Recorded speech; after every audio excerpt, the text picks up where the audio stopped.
You know, it's funny. I was talking to a Knicks fan friend of mine, fellow Knicks fan friend. This was right after the OG Anunoby news. So you lose Randall and OG in less than 24 hours. And at the time, he's going to me, man, something's got to be up in New York City. Something's got to be in the water because this is some stuff I've never seen before. And I'm talking to a Knicks fan who has never watched a single pitch of Yankee baseball. And so, like, I can't imagine if I were to talk to that same person right now and be like, wait, there's more. Aaron Judge and Gerrit Cole could both potentially be out for a long time. Like, he has no idea, and he thinks there's something in the water, and he has no idea what's going on in Yankees land. It's crazy. January 27th was the last time I've been happy as a New York sports fan. This is absolutely mind-blowing. Mind-blowing is that's the only way I can really describe this. I barely have any notes because I'm just going to come on here and rant for 20 minutes and then I'm hanging up. This is insane. I have never imagined in my life that the best players on the only two sports teams I watch, the only two that I really consistently watch, would go down two straight seasons. Right? The Randall thing affected him at the end of last year. You get to this year, we're killing it. The Knicks are on pace. I'm sorry, wait a second. Let's go back to the Aaron Judge injury. The Yankees, very similar, were looking very good. They were finally starting to put it together, and they were playing winning baseball. They get to that Dodgers series. I think they were winning the game, winning the series. Aaron Judge runs into the wall, and it all goes downhill from there. We knew they were dead men walking. We just didn't want to admit it yet. And then Randall gets the ankle problem at the end of last NBA season. And we kind of knew now it was not going to be the same when he gets back. And he wasn't. We get to this season with the Knicks. They're cruising. They're on pace to get the 2 seed. 55-win pace at the time. Randall goes down. 24 hours later, OG Anunoby goes down. Their big new acquisition. And not to mention Mitchell Robinson went down prior to the Randall thing months ago. But now we get to today. I wake up this morning. I don't leave the house on Mondays until 10-ish. So I wake up late. And I look at my phone, and I'm getting all these texts from a couple Yankees buddies of mine, and they're telling me, whoa. I'm like, Gerrit Cole? I'm thinking it's a joke. I go on and Google it. I see it. I go on Twitter, and I'm just like, and it's a double whammy because it's the same time you're getting this Judge stuff. It's unbelievable, and we're going to talk about it here for a little bit in episode 642. I don't know what to say. Welcome to the podcast. I'm your host, RJ Carbone. You are listening to BD4, where there's no better way to get your Yankees and Knicks analysis. We also do MMA. Yanks every series, Knicks every game, MMA on occasion. Let's get to it. Anthony for three. That one goes down, and the game is tied. I'd like to take this chance to apologize to absolutely nobody. The Yankees are champions of baseball. Shaking and baking right here on the neophyte. U.S. trying to close the show. She was doing a great job of feeding that. It's over.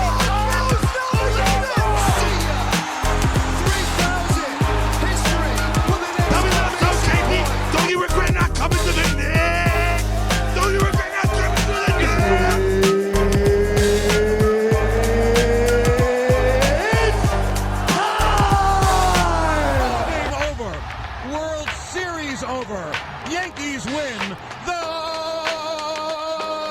Yankees win.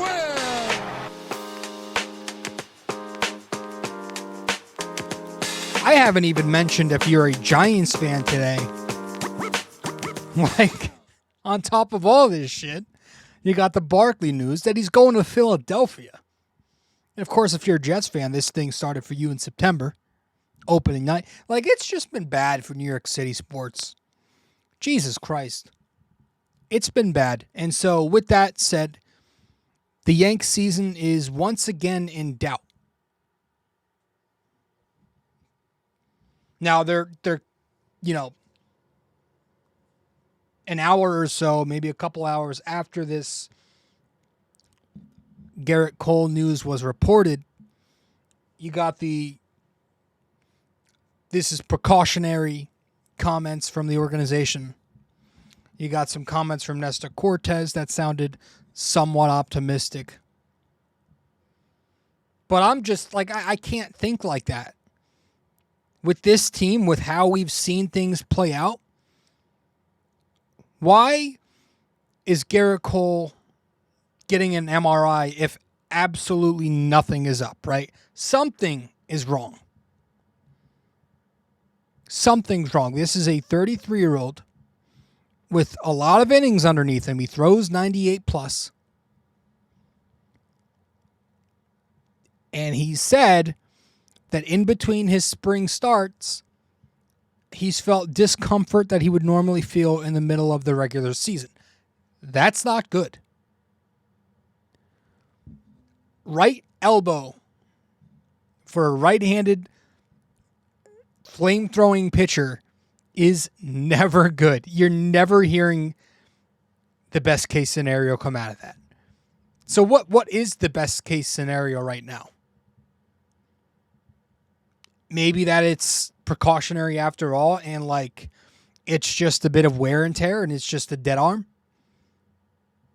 Maybe the best case, right, is that he's going to have to it's going to be something where he will maybe require maintenance on throughout the season. Maybe they're going to put an innings limit on him to save him for October.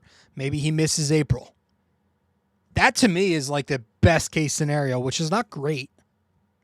But it's something that's very doable for the Yankees. If it's just a month and he misses the first 4 or 5 starts, they can handle that. They're a great team. They can handle that. But if it's let's be honest, the likely scenario, if it's worst case scenario and it's a UCL tear and he does require Tommy John, you can't handle that. That's undoable. That's something you cannot. Like, what's the only way to get back to being somewhat optimistic would be shelling out money to Scott Boras and Blake Snell. Tell you one thing, Boras woke up this morning, and I'm not saying him and Blake Snell are on a yacht right now with their feet up, clinging their glasses together, but like I'm not saying that at the same time. Like, all I'm saying is he waited this long for a reason. For in case a scenario just like this plays out. Best case scenario, you have to overpay for Blake Snell and bite the bullet and pay $200 plus. You can't not. You have to. You have to. If he is hurt. Hurt. You're replacing a Cy Young winner with a Cy Young winner. So there would be that. I still don't feel like that'd be enough. Like Gerrit Cole has so much gravity to the Yankees. I feel like you like go to the deadline and get Cease. Book Spencer Jones a ticket to Chicago. Like, I don't fucking care. You're trying to win a World Series this year. But let's just stay present. And then in a couple of days, I think they said neither today or tomorrow. We'll get news. It's probably going to be later in the week. We get the news, and let's say he's getting Tommy John. Let's say the Yankees do pivot to Snell and they pay him $200 plus. Is that enough? Like it gets you, I think, close. If Snell has a season like he had last year, yeah, maybe. But he's got some question marks. This rotation, as it was the...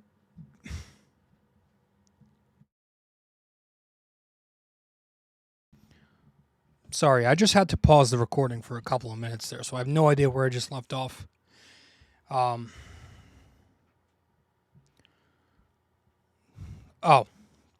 Yeah, the rotation has had question marks as it is with a healthy Cole. And going through this spring training so far, not going to lie to you and say I've watched every game. Get tired of spring training after the first couple of games. But it doesn't seem like you're seeing any optimism with Carlos Rodon. His fastball is still a giant question mark. It's hovering at 92 still. And every time I do watch his starts, it seems like he's still laboring, putting traffic on the bases. Nestor Cortez is not having the greatest spring. He got lit up the other day. How's his health going to look? I don't know, man. I don't know how you really rebound from Gerrit Cole getting Tommy John if that is going to be the case. How do you pivot? Is Snell going to be enough? You have to you can't just give up though. You have to do it. You have to spend, you have to trade. Do everything it takes. Because you have Juan Soto here for just 1 year, guys. You have to take advantage of that. And unfortunately, Brian Cashman didn't do enough to the rotation to assure that. So now, when injuries happen like we knew they would, it leaves you in a bad situation. Now, I'm not saying you expected Gerrit Cole to be the one to go down, but not getting insurance, not going after the bigger names by now, has bit him nonetheless. And now you're going to have to overpay. You're going to have to promote guys like Warren and Beater, who, granted, look good in spring from what I hear. But they're prospects. They're question marks until they prove themselves. Gerrit Cole means everything to the Yankees. He goes down, your season is in jeopardy. His best attribute has always been he's going to give you 30-plus starts, 200-plus innings. He's going to be there every fifth day. Now it's like, wow. This is a guy who's 33. If indeed he gets the surgery, you're not going to see him pitch a full season for the Yankees until he's 35 years old in 2026. By then, he could very well be washed in damaged goods. That's the end of his prime.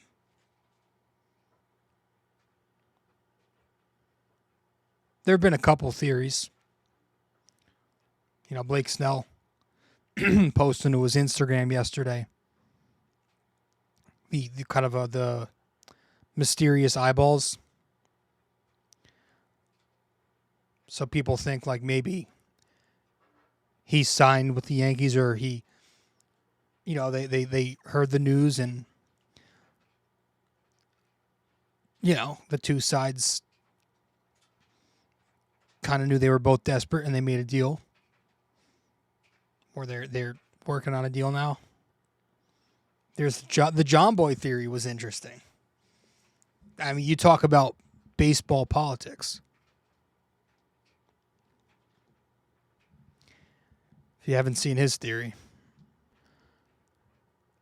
basically saying that's now that Gerrit Cole and Boris are in cahoots to force the Yankees' hand. You know, hey, tell them that you've got an elbow problem, so they panic and overpay $250, whatever it's going to be for Snell. You never know. You never know in this world. But there's no sugarcoating this. It's bad. It's insane that this was like I've been saying in my Knicks episodes, like I'm slowly starting to think about the Yankees because like the Knicks injuries have been concerning me. And the second I kind of feel optimistic about the Yankees this year, we get this Cole news, and we get the news on Judge too, which we'll talk about in one sec. Hey there, thanks for listening in so far. If you enjoy this episode, please give us a 5-star rating and review on Apple Podcasts. And if you're on YouTube, don't forget to like, comment, and subscribe. Thanks so much.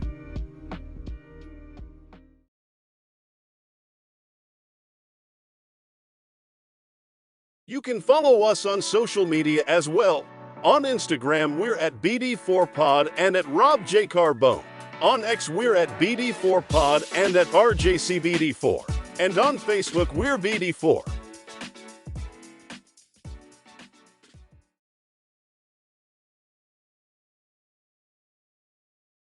If you're interested in our website, just go to www.bd4blog.com. You can subscribe to our blog on there right on the front page. Just like on the podcast, we cover Yankees, Knicks, and MMA. Also on our website are the links to the different platforms for the podcast. Thanks so much.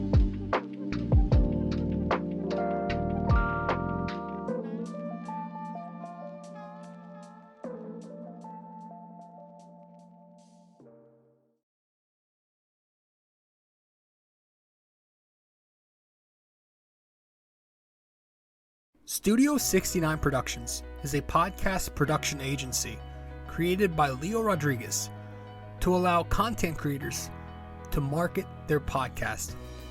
It's an online platform that will market your podcast or any other project that you're working on. Get in touch with Leo Rodriguez from Studio 69 Productions.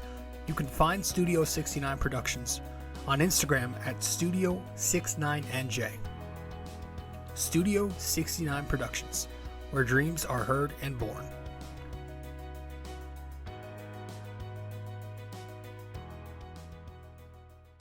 Thanks for listening to BD4, where there is no better way to get your Yankees and Knicks analysis. We also do MMA, Yanks every series, Knicks every game, and MMA on occasion.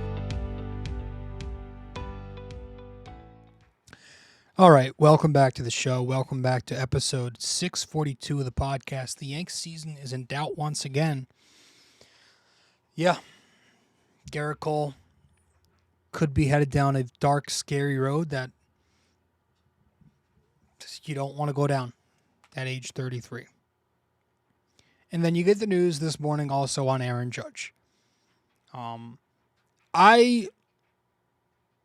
not going to say like I'm not as concerned as Judge as I am Cole, but like there's some worry because like anytime Aaron Boone uses that made up Yankee jargon, these like made up terms for to label an injury, that's never usually resulting in good things. And when I heard this morning that Aaron Judge has mid-spring beat up, yeah, it's another one of those things. It's like, what the fuck are we talking about here? Trying to word something to make it sound as best case scenario as possible. In Yankees land, that means it's probably not best case. Mid-spring beat up? What's he had? 14 at-bats I just saw before? Like, it's spring training. Nobody's beat up beginning, middle, or end of spring. That's what spring training is for, is to warm you up. I mean, if that's not the softest shit I've heard, I can't truly believe that it's actually wear and tear, Judge being beat up. He took swings the other day. Why I can't speak properly tonight. Judge took swings the other day, and apparently he grimaced. Sounds like an oblique thing again. Now, Aaron Boone did say that Judge I think he said he will be back in the lineup on Wednesday after a few days off. Could have said this week. Could have said next week. Could have said he wouldn't know. Didn't know. But now you're sitting here and you're banking on Wednesday, because if Judge is not in that lineup on Wednesday, when I get the notification on my phone at 12 o'clock p.m., an hour before the game, and if it says Aaron Judge not playing, I'm going to have a real problem. We're going to have a real problem. And if anybody is surprised if he's not in the lineup, I would advise you to check out injuries that they've had in the past. I'm pretty sure they were saying day-to-day with Rodon, he's fine. Rizzo, everybody in their system on their team, they always do this with. Every single time. He's fine. It's just this. It's a little nick. He'll be okay. We're just going to give him a few days. Keep him off his feet. Toe stuff. That was the first of their made up terms. Toe stuff. Or foot stuff with Voit. Luke Voit. Yeah. It's always... And if Aaron Judge, if we're talking worst case scenario and Aaron Judge misses extended time and Gerrit Cole does have a torn UCL, why even talk about anything? It's like they're dead men. At that point, do you go as far, if both of them are out extended time and more, do you go as far as to say, let's just sell? Let's flip Juan Soto. Let's try to make a run maybe between now and August, but if we're not where we want to be, let's sell. Let's flip Soto. Let's flip the other 6 guys who are expiring. I don't think the Yankees would ever do something like that. The Yankees are all about winning. They're usually contending. They find a way to be at least a 500 team. So I don't think they'll go down that path. But it's worth thinking about. Getting a haul of prospects and kind of restarting this thing and opening up your window.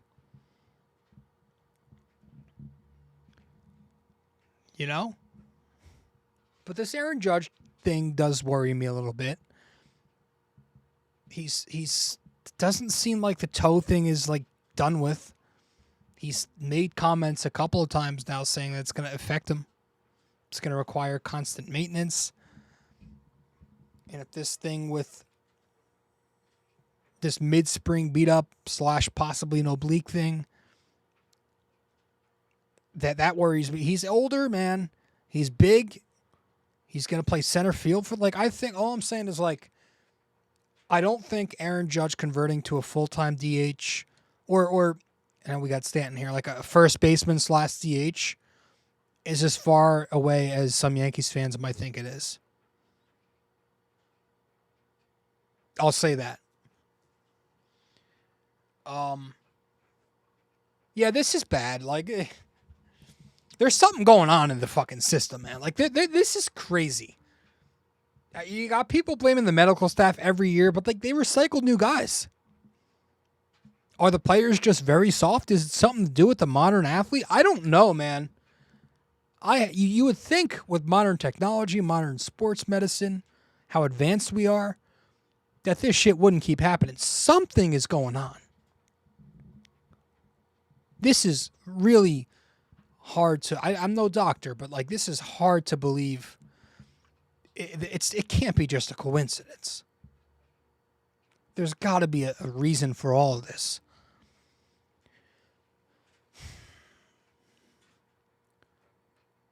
Even Jason Dominguez, like, how did that happen?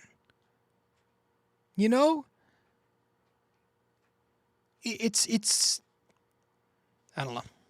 I'm running out of things to say. I that's all I have. So now I'm kind of pivoting back to the Knicks because it's like the Yankee season could very well be in jeopardy here. Maybe we'll have an episode out when we actually get deeper into this and talk more, but I just wanted to spew nonsense off the top of my head that the Yankee season in doubt once again. And with that, no trivia tonight. We're just going to head straight to our outro. Thanks for tuning in, everybody. I appreciate it. Very much appreciate it. And we'll see what happens on maybe Thursday. We get some news. Who knows? This episode was brought to you by Anchor. Hey there! If you stayed the entire way through, we thank you immensely for it. We hope you enjoyed this podcast and that you come back for the next episode real soon. Don't forget to like, subscribe, comment, download these episodes, and share them with your friends as well. BD4 is a 5-star podcast simply because of you. And we'd like to keep it that way. Have a wonderful day. Go Yankees and go Knicks!